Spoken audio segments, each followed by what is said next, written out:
I show you 3 quick tricks to preserve food in summer. Make it easy! Let's go with the first trick. Prepare zero waste recipes. For example, if you have prepared a meal like this salad with fruits, with the leftover fruits you can make homemade ice cream and have them ready to eat in 4 hours. The second trick is to keep your ingredients in the right container, and it's more sustainable! This way they will stay fresh longer.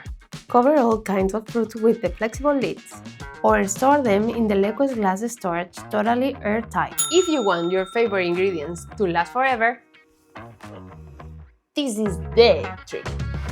Cut them into small pieces and place them in the pickles kit. Add water, vinegar, salt, pepper and sugar. Add the bulb and close. Let it rest overnight out of the refrigerator and then keep it in the fridge as long as you want. This way your ingredients will last longer in good conditions. And that's it! These are just a few of the many tips I have for you. Tell me, which are yours?